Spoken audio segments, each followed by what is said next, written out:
Mutton తింటే cholesterol పెరుగుతుంది కదా, కోడిగుడ్లో నీలం తింటే కొలెస్ట్రాల్ పెరుగుతుంది కదా, మరి అది నేను ఎట్లా తినమంటున్నా అని అందరూ అడుగుతున్నారు.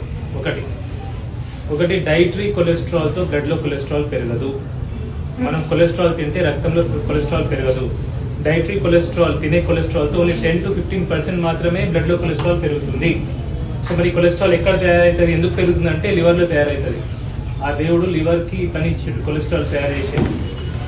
కొలెస్ట్రాల్ ఎప్పుడు పెరుగుతుంది, ఎప్పుడైతే స్ట్రెస్ ఎక్కువ అవుతుందో, అది మెంటల్ స్ట్రెస్ కావచ్చు, ఫిజికల్ స్ట్రెస్ కావచ్చు, రిపేర్ బాడీలో ఏదైనా రిపేర్ చేయాలంటే దానికి కొలెస్ట్రాల్ చాలా అవసరం.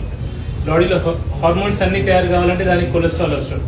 మెదడు మెయిన్లీ తయారైంది కొలెస్ట్రాల్తో, నీళ్ళతో. సో అందుకే మనం కొలెస్ట్రాల్ తింటే కొలెస్ట్రాల్ పెరగదు. ఒకటి కొలెస్ట్రాల్లో ఎల్డిఎల్ బ్యాడ్ కొలెస్ట్రాల్ అని ఒక అందరు చెప్తారు. ఎల్డిఎల్ అంటే బ్యాడ్ కొలెస్ట్రాల్, హెచ్డిఎల్ అంటే గుడ్ కొలెస్ట్రాల్ అని. ఎల్డిఎల్లో 2 రకాలు ఉంటాయి, లార్జ్ బాయంట్, స్మాల్ డెన్స్. లార్జ్ అంటే పెద్దది, స్మాల్ అంటే చిన్నది. ఏదైతే పెద్దది ఉంటుందో అది ఎప్పుడు పెరుగుతుంది అంటే మనం కొవ్వు తింటే అది పెరుగుతుంది, దానివల్ల ఎటువంటి హాని లేదు. స్మాల్ డెన్స్ ఏదైతే చిన్నది పెరుగుతుందో అప్పుడు డేంజర్ ఉంది. ఈ చిన్నది ఎప్పుడు పెరుగుతుంది అంటే ఎప్పుడైతే మనం ఎక్కువ కార్బోహైడ్రేట్స్, ఎక్కువ స్వీట్స్, షుగర్స్, ఫ్రూట్స్ ఎక్కువ తీసుకుంటామో అప్పుడు ఈ చిన్న ఎల్డిఎల్ అనేది పెరుగుతుంది. సో మనం కొవ్వుతో భయపడాల్సిన అవసరం లేదు. కొలెస్ట్రాల్ తింటే ఏదవుతుంది, ఫ్యాట్ తింటే ఏదైనా భయపడకూడదు. ఎక్కువ అన్నం తింటే అవుతుంది, ఎక్కువ కార్బోహైడ్రేట్స్ తింటే ఎక్కువ అవుతుంది, ఎక్కువ రిఫైన్డ్ ఫుడ్స్, బిస్కెట్లు తింటాం, మనం చాయ్లో చక్కెర వేసుకొని తాగుతాం, ఎక్కువ ఫ్రూట్స్ తింటే కూడా అవుతుంది.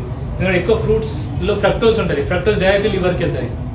దానివల్ల కూడా నాన్ ఆల్కహాలిక్ లివర్ డిజీజ్ వస్తుంది, ఫ్యాటీ లివర్ డిజీజ్ వస్తుంది. దానికి వాడు మందు తాగాడు కానీ స్కాన్ చేస్తే ఫ్యాటీ లివర్ వచ్చింది. ఎందుకు వస్తుంది అంటే ఎక్కువ షుగర్స్ వల్ల వస్తుంది, తర్వాత ఎక్కువ ఫ్రూట్స్ తింటే వస్తుంది.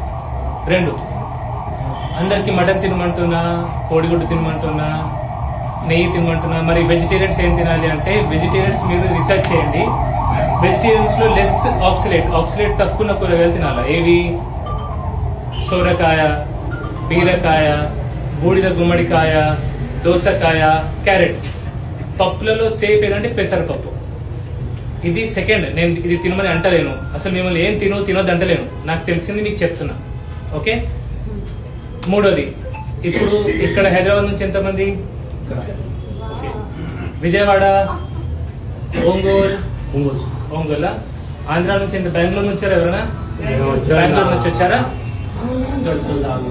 సో ఇక్కడ వేరే స్టేట్ నుంచి వస్తున్నారు, వేరే ప్లేస్ నుంచి వస్తున్నారు. అందరు కూడా మన కన్నదమ్ములే కదా. మనం కరీంనగర్ వాళ్ళం, తెలంగాణ వాళ్ళం, వేరే జిల్లాల నుంచి వస్తున్నాం, ఆసిఫాబాద్, ఆదిలాబాద్, ఖమ్మం నుంచి ఉన్నారు ఎవరైనా. సో ఇంత దూరం నుంచి వస్తున్నాం కాబట్టి వీళ్ళు ఇంకా దూరం నుంచి వస్తున్నారు.